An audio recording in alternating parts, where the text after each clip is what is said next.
just here. Yeah, but how did we get here? This video is about the process of creating and meaning behind my latest animation production, YAJH. Now, this ethereal piece didn't just jigsaw together that easily. Alongside Benjamin Lamb, who is the multi-talented art director and animator of the visual, we were able to pull it off by FaceTiming a bazillion times, cross-cutting and running into render ramifications. Well, it all started in the first month of 2020, when my good friend and film producer, Jordan Geographic, and I went for tacos in the City of Angels, and after a margarita or two, back at his place, I met Ben for the first time, instantly diving into art themes and mutual interests. I became his fan and performed them my experimental demo of YAJH. He got out his pen and put to paper while I magically conjured Berries of inspiration. Okay, wait up. Let's discuss the music magic first. Sometimes I feel like this world is a simulation, a part of some testing lab type experimental agenda. In the origin of creation, being here began with an idea of Adam and Eve and the snake's temptation. What forces are spiritually up around us in the infinite time-space reality void we cannot see with our animal eyes? As a Gnostic entertainer, being here is the explainer. As my fans know, I love to switch up the productions and take the listener through a journey, thus interweaving spoken word, rap lingo, and singing epilogues. Like episodes, the song was officially born into a set of 3, like past, present, future, like man, woman, Holy Spirit, the union, and triangle dimensions. And it was the internet girl who possessed my body, her, doused in purple, took the mic and produced the sinister yet signature overture of maximum drum kick compression, layering rock and IDM into some post-rhyme genre. This is the first song, in some way, the internet girl owns, so the visual is equally as ominous. Sounds, as my rhyme was sacrificed in the loop of propaganda. On January 33rd this year, the song B was released, lyrically and visually encapsulating this her being heard, being hurt. In some Ouroboros cessation of becoming is what did it.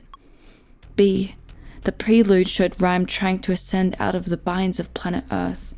But during the astral projection, she hit a barrier or force field greeted by 4 reptilian lords who tied her into the serpent's cage and ritual played her through into the belly of the tank.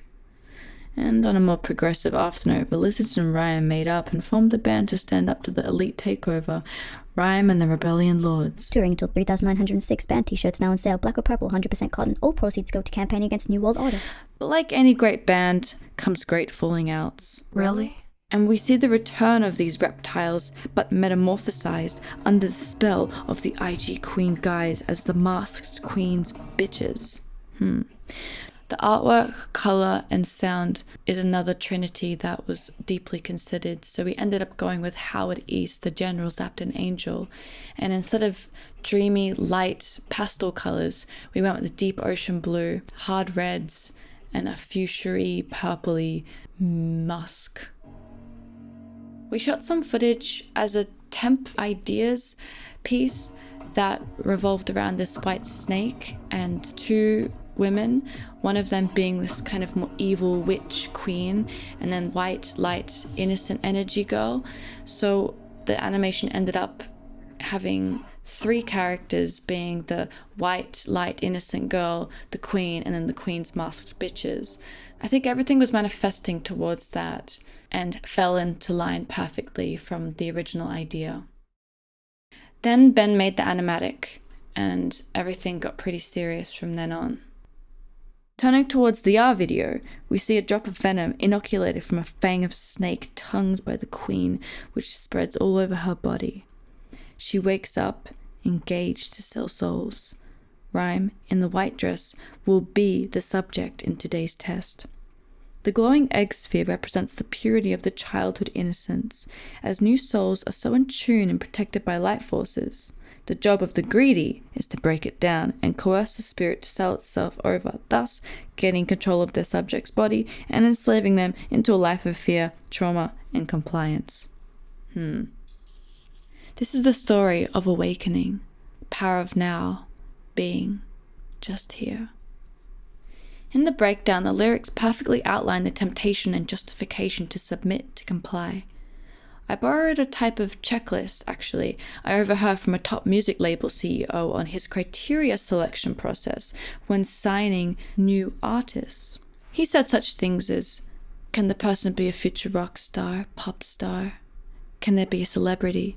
Do they have a name? Can this person dress like a fashion icon, blogger? What boundaries does the person wish to push? AKA, how far can we manipulate this person to obey and push messages? The queen shows Rhyme her head if she doesn't follow orders. But when the queen and queen's bitches come to collect, Rhyme's light energy fights back, biting off the nose, removing the taste and sense of the queen. The girl in the white dress ultimately seals her fate, becoming beheaded in a pool of her own blood. She is just here. Does she ascend? Does her rebirth cycle manifest its karma? Did she win? In the darkest dawn before the rising sun, it's the queen who becomes subject of this battle. As outside, the gods, or scientists, realize their poison-strained patent and coercing techniques didn't work on the pure forces as light remains in the cracks. They will have to run their next experiment on their never-ending quest to easily collect their currency of souls. The cosmic event of an awakening projects and ripples the universal arena. Ya is a metaphorical message aiming at invisible forces we all must face in the quest to be true to oneself. Okay, look, tech nerds. I'm going to give Ben a call to explain the technology side of the creation. So, let me just type. Yeah. Hey, Ben. Hey, Ryan. Wow, I like what you just say. They are amazing. So, a bit introduction of myself. I am an animator and designer, currently located in Los Angeles. For YAJH, thank you, Ryan, so much for having me to work on this project. It was a great honor for me to work as a director and animator. So to talk about the technical side of this project, the main software that I use is Photoshop, Maya, and After Effects. And what you're seeing right now on the screen is the 3D space of how I make YAJH. Well, let me jump back in time a little bit to talk about the first meeting that we have in Jordan's Frida house. So the first meeting, Ryan came in well prepared. She gave us all the direction that she wants. And with those information, I trying to figure out the story. While trying to come up with a story, I kind of need to digest. I make some concept up based on what she wants. So based on some of the image that I like, I trying to match them into a storyline. For instance, I really like the book cover of the General Zed, The Angels, and I know I must create something similar for YAJH. And I also know that this is a story about a battle of two personalities, which eventually leads into a battle between two worlds. And Ryan also had these ideas of Ouroboros, which is the snake is eating its own tail. So to me, this is like a never-ending looping situation, and I also trying to apply this into the story. So by having all these image references, information, I gather them together, and surprisingly, I managed to come up with a storyline, and I pitched to Ryan, and well, she loved it. So now here comes to a hard part, which I need to make it into a storyboard that actually match the timing of the music. I think the storyboard itself took about 3 months to complete, if not at least 3 months. So after it's done, show it to a team, and Rhyme loved it. Hooray. Well, now comes the hardest part, which is I need to start working in the 3D space, creating all the characters and environment. So I start with modeling Brian and other characters in the 3D software. After the modeling is done, I start to develop 2D illustration look in Maya.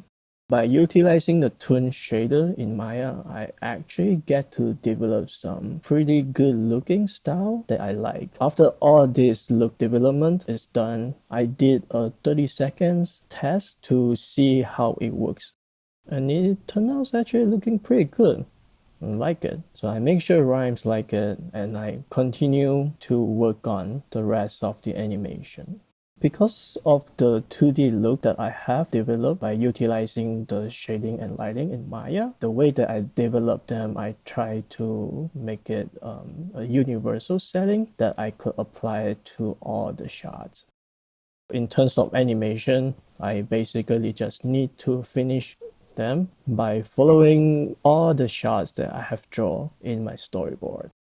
Well, even though I don't really have to worry about the lighting of each shot, there is still a lot of things that I need to adjust in terms of the animation. And a lot of time, because the character is wearing a costume, even though the pose looks good, I still need to do a lot of adjustment of the clothing to make sure the geometry is not penetrating to each other. Well, even though it takes time, it's still the things I enjoy working the most, because to me this is like the best part of working as an animator. When you put the first pose in the first frame, the second pose in the next 10 frame, and when you're adding all those tiny details in and hit play, there you have it, the characters come to life. I think I have 53 shots in total. From this point forward, it's basically just finish all the 53 shots animation. Oh, did I also tell you I actually look at tons of Rhymes photos to study her facial expression and poses? After the rendering is done, I will bring all the render layers into After Effects. In After Effects, I will do color correction, and some of the shot might need to add some effects into it and make it look really, really good. Here we go. I have animation done in Maya, render it out and bring it to After Effects and comp it. And yeah, that's how I finished the project.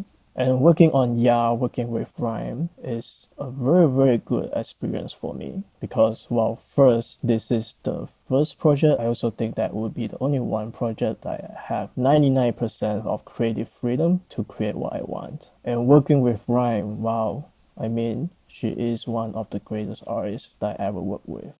And I still remember the first night that I met her. Oh my god, I mean, I have never met an artist like her before. Her energy is astounding, it's mind-blowing to me. Rhyme, yeah, again, thank you so much for having me on this project, and I look forward to working with you again in the future. Thank you. Wow, well, I couldn't have said that. Thanks, Ben. Working with you was an absolute dream, so thank you so much for being a part of this project. And to everyone else for watching it and supporting it and diving deeper into this video, you've made it this far. We had a super response from our small and humble output, including multiple playlists and shortlisting in the Tokyo International Film Festival, the Roma Short Film Festival, and awarded top 10 in the Berlin Commercial. You can experience YAJH on Vivo, Vimeo, and Odyssey. I've put the links in the bio. See you just here. Rhyme.